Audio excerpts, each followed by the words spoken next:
Bienvenue sur Africa 24 dans cette nouvelle édition du 12-15. Voici les titres. Élection du 9 février au Cameroun, la campagne bat son plein, notamment dans la région du littoral où 23 formations politiques sont en lice pour le scrutin municipal du 9 février. Les partis d'opposition y sont minoritaires. Des millions de Zimbabwéens sont en détresse alimentaire. Une aide d'urgence est nécessaire. La situation est critique. De son côté, le gouvernement refuse de parler d'un risque de famine. Le monde est chaud, la nouvelle pépite reggae de Tiken Jah Fakoly, reprise par tous lors du concert au Mali du chanteur de reggae ivoirien, toujours aussi engagé auprès de la jeunesse africaine. Mais d'abord, ces déclarations de l'ancien président de la Centrafrique lors de sa première rencontre avec la presse depuis qu'il a regagné son pays à la mi-décembre. François Bozizé a déclaré, je cite, « Rien ne m'empêche d'être candidat, rien ne m'empêche selon les textes officiels, cela dépend de mon parti ». Fin de citation. Une prise de parole qui intervient quelques jours après sa rencontre avec le chef de l'État, Faustin Archange Touadéra, et à quelques mois de l'élection présidentielle.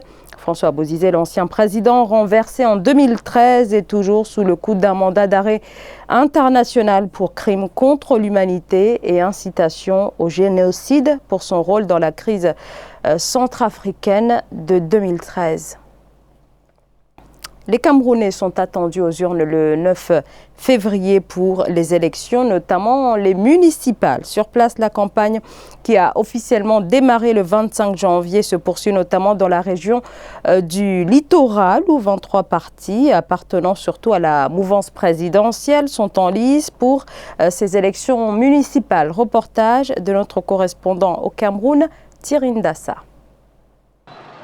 14 partis politiques d'opposition se sont lancés dans la course aux législatives dans la région du littoral. De même, 22 partis, toujours de l'opposition, se sont engagés aux élections municipales. Une opposition présente en nombre certes, mais qui peine à s'implanter dans toutes les circonscriptions électorales. Un défaut qui fait bien les affaires du parti au pouvoir. Au moment où nous parlons, à cause des faiblesses structurelles des partis de l'opposition, il y a 17 circonscriptions sur les 85. Où aucun parti de l'opposition n'a mis une candidature. Il y en a 17. Et les 17 circonscriptions-là ont au total 35 sièges à l'Assemblée. Moralité, au moment où vous êtes en train de me faire cette interview, le RDPC a déjà engrangé 35 sièges de députés, alors que l'élection n'a même pas encore eu lieu, du fait de l'absence de candidature de l'opposition face aux 35 députés du RDPC-là.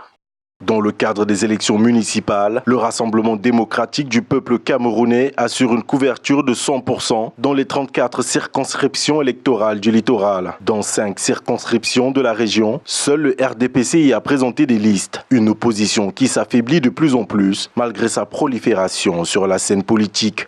Donc nous allons nous battre d'abord les uns contre les autres.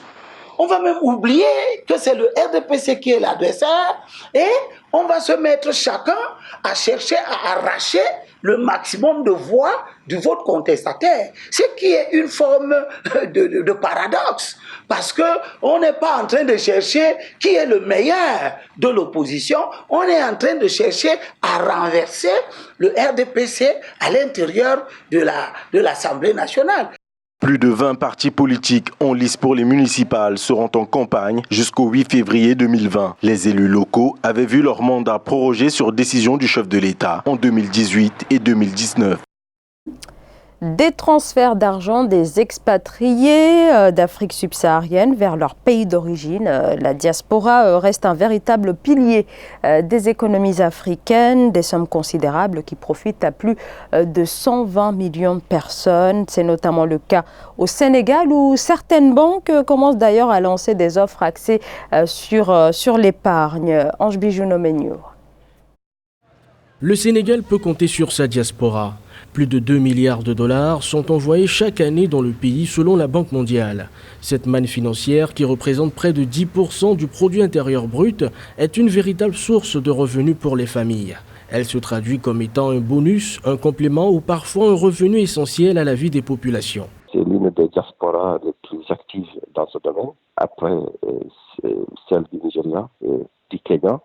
C'est vrai que si on se rend compte de l'importance de cette diaspora, il y a plusieurs opérations et services qui sont proposés à cette communauté qui vit à l'étranger. Et parmi les innovations les plus récentes sur le marché, on a surtout vu les diaspora bonds. L'argent de la diaspora n'intéresse pas que les familles sénégalaises.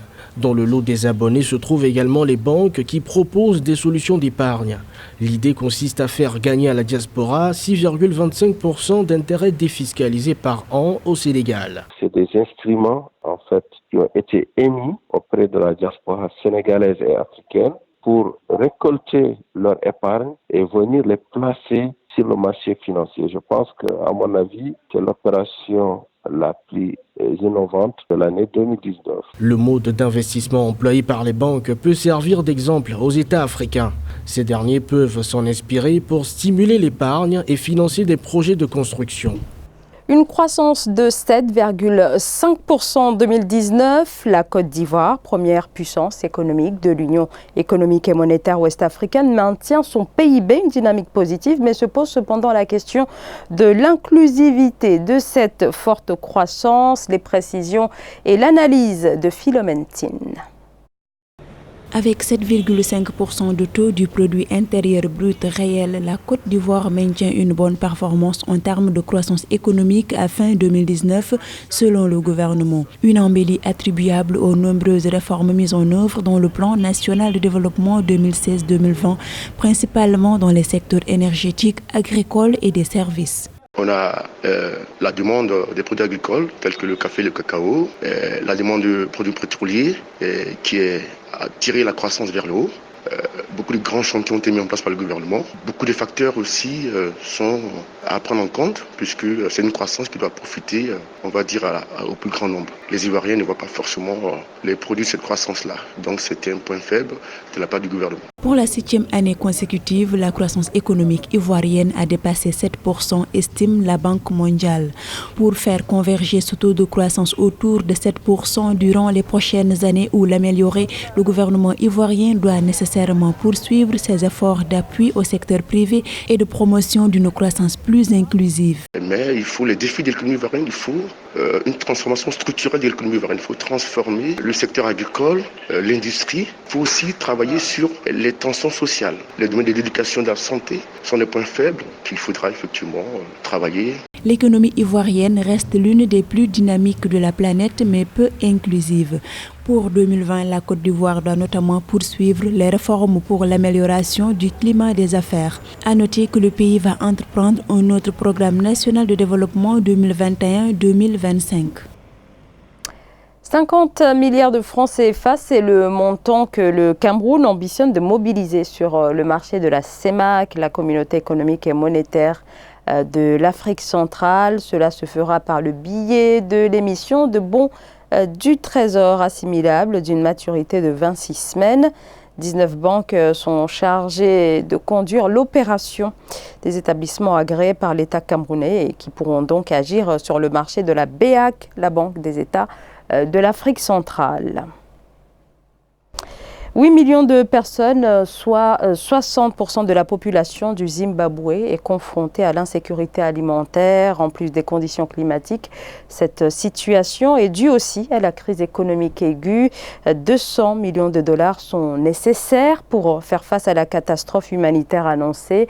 Depuis 10 ans, le risque de famine n'a jamais été aussi fort. Seulement voilà, sur place, le gouvernement refuse de parler d'un quelconque risque de famine. Siamlo Victoria Sedji. Le Zimbabwe n'est pas menacé par la famine. C'est ce qu'a déclaré Mthuli Ncube, ministre en charge des Finances.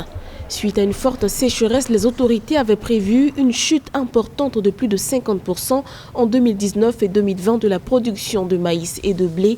Après avoir déclaré en septembre 2019 l'état d'urgence, l'exécutif dit avoir entamé un processus d'importation de maïs. Nous sommes bien organisés, nous sommes prêts et nous apprécierons aussi le soutien de la communauté internationale. Si fin décembre 2019, l'exécutif a annoncé qu'il comptait injecter en 2020 133 millions de dollars américains dans la subvention du maïs, principale denrée de base nationale, la direction pays du Programme alimentaire mondial dit ne pas le constater dans les faits. De son côté, l'ONU craint que la situation alimentaire ne se détériore davantage. C'est le problème de liquidité au sein de l'économie zimbabwéenne qui ne permet pas d'investir de manière pertinente sur la production agricole. Le gouvernement se veut rassurant, mais en même temps, le petit peuple, de ce que nous suivons des rapports des ONG et du petit peuple, la situation n'est pas aussi bonne que ça, surtout dans les zones rurales où les statistiques ne sont pas toujours capturées avec la plus grande exactitude. Le Programme alimentaire mondial a déclaré un besoin de 200 millions de dollars pour assister 4,1 millions de personnes durant le premier semestre 2020. Pour l'ONU, les réserves de maïs actuelles sont insuffisantes pour nourrir la moitié de la population. En pleine grève dans l'éducation nationale, le gouvernement malien indique avoir lancé une procédure visant le recrutement de plus de 15 000 enseignants volontaires. Les candidats ont jusqu'au 7 février 2020 pour soumettre leur dossier, un recrutement qui intervient donc une semaine après le début du mouvement de grève des enseignants qui exige du gouvernement le respect de l'engagement pris en janvier d'augmenter les salaires de 20%, une disposition qui prévoyait encore une hausse des salaires de 9% en 2021.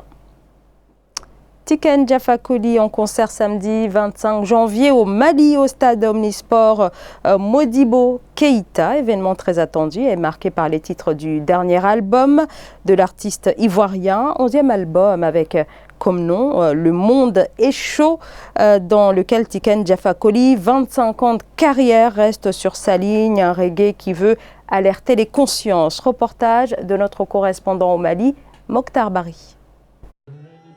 Tiken Jah Fakoly au stade Modibo Keïta de Bamako, cela faisait longtemps que ses fans ne l'avaient plus eu en concert. Après la sortie de son dernier album Le Monde est chaud le 17 mai 2019, Tiken Jah Fakoly a pendant plus de 2 heures émerveillé ses fans au stade Modibo Keïta de Bamako. Un album de 12 titres avec des thèmes comme les changements climatiques, la migration ou encore la bonne gouvernance. La planète nous parle tous les jours, mais elle ne peut pas s'exprimer comme un humain. Elle nous parle à travers les ouragans, elle nous parle à travers les inondations. Alors si on refuse de comprendre le message, je pense que la fin du monde dont on parle, c'est nous-mêmes qui allons la provoquer. Aujourd'hui, nous sommes dans des situations difficiles parce que nous sommes divisés dans nos pays, nous sommes divisés sur le continent et c'est pourquoi nous sommes faibles. Et le jour que l'Afrique sera ensemble, alors nous gagnerons tous les combats. Avec des titres comme We Love Africa, Le Monde est chaud, Dieu nous attend, l'artiste reggae n'a pas oublié d'ajouter des instruments de la musique traditionnelle africaine, le tout avec un engagement constant. Il y a toujours de l'inspiration.